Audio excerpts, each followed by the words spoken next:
High बंधुरा शुभ सकाल। और आज घुम थेके उठेई ना पुरो माछेर बृष्टि होच्छे उठोने, कारण काल जेहेतु रात्रे मेशिन लागानो छिलो आमादेर पुकुरे और भोर होते ना होतेई किन्तु पानिगुलो कमे आसছে।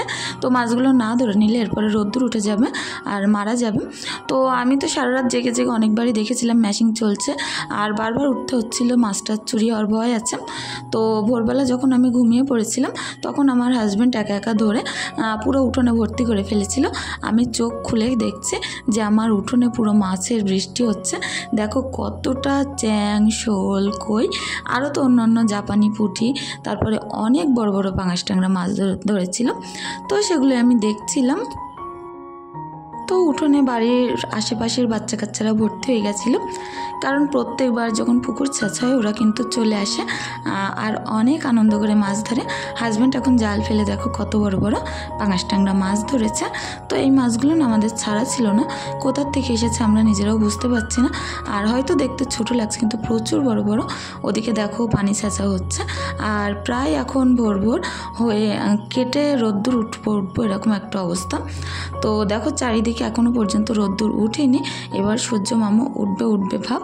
তো যাই হোক, তার মধ্যে আমার হাজব্যান্ড দেখো জাল ফেলছে আর মাছ ধরে ধরে উঠোনে নিয়ে আসছিল। সিমরান কিন্তু নামবে বলে রেডি। ও না কাদায় নামতে অনেক বেশি ভালোবাসে, তো ও নামবে বলে রেডি হয়ে দাঁড়িয়েছিল। পানিটা একটুখানি কমলে তারপরেই কিন্তু নামবে। এটা ছিল আমার শাশুড়ির হাতের ধান সিদ্ধ করা হাঁড়ি। তো এই হাঁড়িতে করেই কিন্তু প্রত্যেকবার আমরা মাছ জাবিয়ে রাখি, কারণ অনেক মাছ হওয়ার কারণে কিছু মাছ কাটাই দিই আর কিছু মাছ কিন্তু রেখে দিই। একদিনে না যদি অনেকগুলো মাছ কাটাই দেওয়া হয় তো সেরকমভাবে দাম দিতে চাই না। তো দেখো এদিকে কই মাছটা কতটা বড় ছিল, তো জাপানি পুঁটি কিছুটা রেখে দিয়েছি। আর এখনও যা জাল ফেলে ফেলে হচ্ছে বাড়ির আশেপাশে যারা আছে আর যে সকল বাচ্চা কাচ্চারা মাছ ধরে দিচ্ছে, তো তাদেরকেও তো দিতে হবে, সেই কারণেই না রেখে দিচ্ছে ও মাছগুলো। আর এখন দেখো অনেকটাই পানি এখনও আছে আর তার কিছুক্ষণ বাদে ছেঁচে ফেলার পরে এখন কিন্তু মাছ টাছ ধরা হয়ে গেছে প্রায়।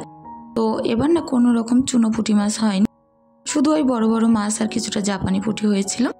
তো মাছ ধরা তো শেষ, হাজব্যান্ড যেমন তেমন করে হাত পাগুলো ধুয়ে এসেছে। তো এখন হাজব্যান্ডের কাছ থেকে মাছটা কেটে নিচ্ছিলাম, যেহেতু অনেক বড় মাছ আমি তো আর একা একা কাটতে পারবো না। আর দেখো বটির পাতাটা আমি ধরে রেখেছি, কেন জানো তো, রোজই যখন আমি বাছা গোটা করি না পাতাটা খুলে রেখে দিই আর এমন একটা জায়গায় রাখি যেখানে ঈশা খুঁজে না পাবে। বাচ্চা কাচ্চা ছোটো থাকলে এরকম একটু সাবধানতার সাথে কাজ করতে হয়। তো রোজই বটির পাতাটা খোলা ফেলা করার কারণে এখন কিন্তু প্রায় ঢিলা হয়ে গেছে। তো এখানে একটুখানি কিছু গুঁজে দিয়ে নিলে হয়তো খুলতো না, তো সেটা দেওয়া হয়নি, পেরেক টেরেক কিছু একটু দিয়ে দিতে হয়। তো আমি সেই কারণে পাতাটা ধরছিলাম আর হাজব্যান্ড কাটছিল। তো মাছগুলো আমার তো কেটে দিয়েছে, এখন আমি একটা একটা করে সুন্দর করে পরিষ্কার করে ধুয়ে ফেলবো। তো ওই গামলায় এক গামলা মাছ আর হাজব্যান্ডও দেখে গাটা ধুচ্ছিল মাছ কেটে, আর আমি এদিকে মাছ টাছগুলো সুন্দর করে এখন ধুয়ে নেব। রক্ত দেখো অনেক বড় মাছ ছিল এটা, হয়তো দেখা যাচ্ছে অনেক ছোট মাছ, ক্যামেরায় অতটা বড় লাগছিল না, তবে প্রচুর বড় এক গামলা মাছ হয়েছে, তার মানে বোঝো কতদিন হয়ে যাবে আমাদের এটা। তো আমি মাছগুলো ধুয়ে ধুয়ে ওই যে গামলাটার মধ্যে রাখছি আর একেবারে কিন্তু আমি ফ্রিজে রেখে দেব। তো ফ্রিজ থেকে বের করে করে ডলে ডলে তারপরেই কিন্তু ধুয়ে রান্না করি আমি। তো এখন এই ছোটো মাছগুলোর পিছনে অনেকটাই সময় যাবে, ওই কারণে বড় মাছগুলো ডলার টাইম ছিল না। যা হোক করে ডলে আমি এখন স্নান করে ঘরে উঠে যাব। তো সিমরান ওদিকে ঘুমিয়ে পড়েছে আর আমি ঘরটা যেমন তেমন সকালবেলা ঘুম থেকে উঠেই আগে গুছিয়ে নিয়েছিলাম, কারণ সারাদিন ধরার সময় পাবো না, অনেকটা সময় আছে এই পুকুরে দিতে হলো। তো সেই কারণে তোমাদের সাথে আর শেয়ার করতে পারলাম না ঘর গোছানোর। তো 11টার দিকে ওদিকে কিন্তু সিমরান ঘুমাচ্ছিল আর ঈশার ঘুম এসে গেছিলো, কারণ আমরা সকলেই চারজনাই সকালবেলা যেহেতু মাছ টাছ ঘেটেছি, তো সকালবেলা আমরা মাছ টাছ ধুয়ে ওঠার সময় একেবারে সকলে স্নান করে নিয়েছি। তো সিমরান তো স্নান করার সাথে সাথে ঘুমিয়ে পড়েছে আর ঈশা ঘুমানোর জন্য জ্বালাতন করছিল। তো আমি ভাবছিলাম ঈশাকে ঘুম পাড়াতে গেলে বেশ অনেকখানি টাইম লেগে যাবে, তো আগে ঘরটা আমি ঝাড়ু দিয়ে নিই, তারপরে ঈশাকে আমি ঘুম পাড়াবো। তো আজ আমি 2 চুলায় রান্না করব, তো তার কারণে উনুনটা কিন্তু আমি সকালে আরেকবার লেপে দিয়ে এসেছিলাম। লেপা উনুনে না রান্না করতে অনেক ভালো লাগে, আর 2 চুলায় রান্না করতে গেলে না অনেকখানি তাড়াতাড়ি রান্না হয়ে যায়। তো ভাবলাম 1 চুলায় রান্না করতে গেলে অনেক লেট হয়ে যাবে, তো সেই কারণেই না 2 চুলায় আজ আমি রান্না করব। তো বারান্দাটা ঝাড়ু দিয়ে পোটেটা ঝাড়ু দিয়ে নেব। তারপরে কিন্তু আমি যাব কিছুটা বাসনপত্র আছে এগুলো পুকুরে নিয়ে মাজতে। তো আজ আর পুকুরে মাজা আমার হলো না, জানো না কি বলবো বলো, যে পুকুরের পানির অবস্থা অনেক খারাপ। কারণ সকাল থেকে আমাদের জলের পানিগুলো শেষেছে, তো পুকুরেই ফেলেছিল না, তার কারণে কাদাগোলা অবস্থা। তো আজ আমি যেহেতু পুকুরে বাসন মাজিনি, সেই কারণে তোমাদের সাথে আর আমি শেয়ার করিনি। আজ আমি ভিতরেই বাসনপত্রগুলো মেজেছি। তো রোদ্রের এখন অবস্থাটা দেখো, এখন কিন্তু 12:15 বাজে। আর এখন আমি এই পোটাটা একটুখানি ঝাড়ু দিয়ে কিছুক্ষণ বাদে এটা আমি মুছে দেবো, কারণ পুরো কাদা হয়ে সকাল থেকে অনেক বাচ্চা কাচ্চা পোটের উপরে উঠে দাঁড়িয়ে ঈশা সিমরান সবাই খেলাধুলো করছিল। তো যাই হোক, আমি বাসনপত্রগুলো ভিতর থেকে মেজে আনলাম। তো এগুলো আমি এখন সুন্দর করে একটা একটা করে উবুর করে নেব। তো রোজ এত বাসনপত্র মাজি প্রত্যেক বেলায়, তারপরে আমার বাসনপত্রের কমতি হয় না। সবসময় না কতগুলো করে যে বাটি গ্লাস বেরোয় তার কোনো ঠিক ঠিকানা নেই।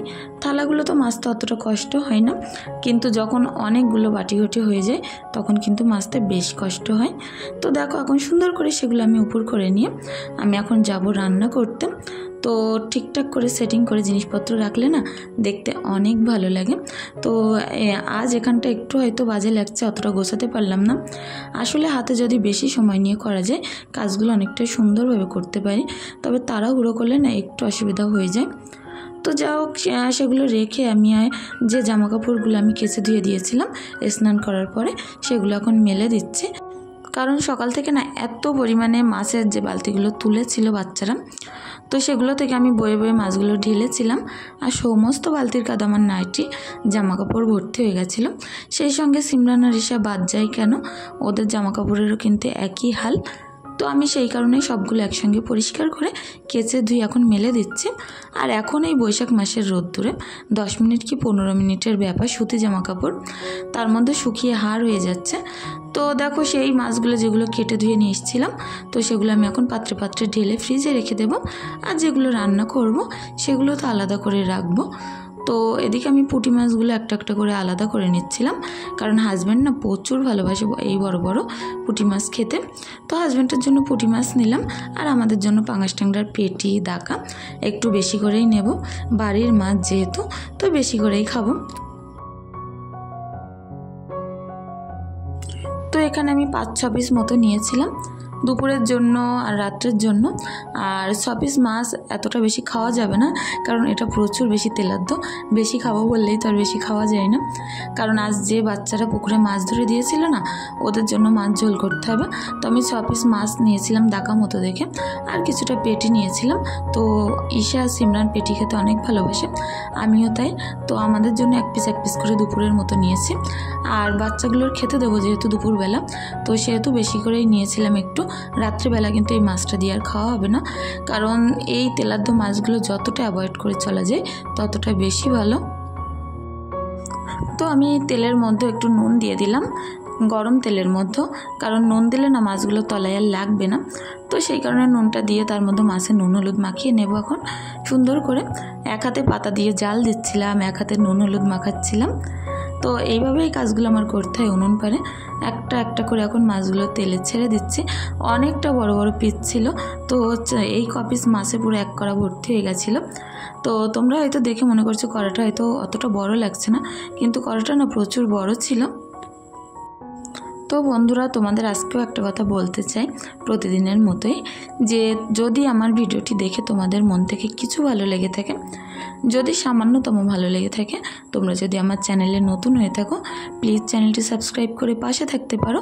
আর যারা আমার চ্যানেলটি আগে থাকতেই সাবস্ক্রাইব করে রেখেছো তাদেরকে তো অসংখ্য ধন্যবাদ। তো কালকের ভিডিওয় কমেন্ট করেছে হেনা আমাকে, যে আপু সত্যি এখন যা গরম বাচ্চাদের অনেক অসুবিধা হচ্ছে, ঠিকই বলেছ। আর সাবিনা আমাকে বলেছ কালকের কমেন্ট বক্সটা বন্ধ ছিল, আর ঈশা আর সিমরান কি পড়ে গেছিল। তো ঈশা আর সিমরান না সারাদিন খেলা করতে করতে যে কতবার পড়ে তা তোমাদের সাথে আমি বলতে পারবো না বোনু, যে কতবার সারাদিনের মধ্যে এরা দুজনা খেলা করতে করতে পড়ে। দিনের ভিতরে তো রোজ 2-3 বার পড়ে থাকে। আর আমার শাড়িটা ভালো বলেছো, তো অনেক বেশি ধন্যবাদ তোমার। তো কথা বলতে বলতে এদিকে আমার কুচনো বেগুন কুচনো আলুগুলো কিন্তু সুন্দর করে কষানো হয়ে গেছে। যেমনই নর্মাল পেঁয়াজ আদা রসুন দিয়ে রান্না করি তেমনই করেছে। আর কষানোর সময় যে ভাজা মাছগুলো ছিল পুঁটি মাছ, তো সেগুলোও তুলে দিলাম। এখন একটুখানি জিরের গুঁড়ো ধনিয়া গুঁড়ো দিয়ে ঝোল দিয়ে দিলাম। ফুটিয়ে নামিয়ে নিলেই রেডি হয়ে যাবে বেগুন পুঁটি মাছের চচ্চড়ি। তো কাল পারভিন আমাকে বলেছ যে আপু আমি নর্থ 24 পরগনা থেকে আমিও দেখছি, তো আপনার ভিডিওটি আমার অনেক ভালো লাগে। অনেক ধন্যবাদ বন্ধু যে তোমাদের মনে আমি একটু হলেও জায়গা করতে পেরেছি। তো প্লিজ তোমরা আমার পাশে থেকে একটু সাপোর্ট করো, আর সকলের জন্য আমার অনেক বেশি দোয়া ভালোবাসা রইল।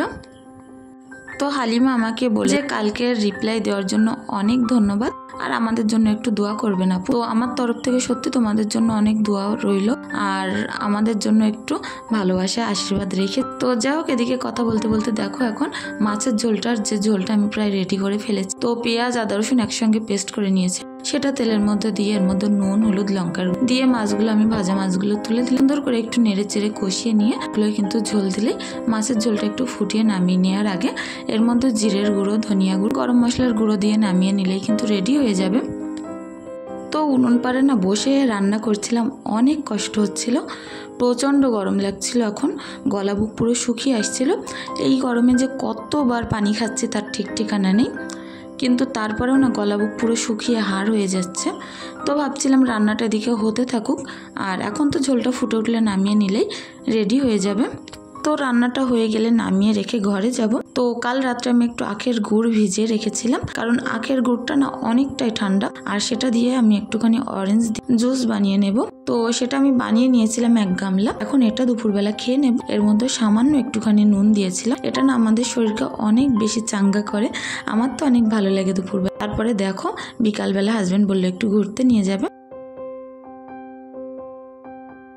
তো আমরা এদিকে আমাদের যে ইসামতি নদী সেখানে চলে আসলাম ঘুরছিল। তো আমার আজকের ভিডিওটি তোমাদের কেমন লাগলো, তোমাদের মতামত প্লিজ কমেন্ট করে জানি। আর ভাবছি একদিন ছাড়া ভিডিও দেব, তোমাদের যদি মত থাকে সেটাও বলো, আর যদি না মত থাকে তাহলে বলে দিও, তোমাদের কমেন্ট অনুসারে আমি ভিডিও দেব।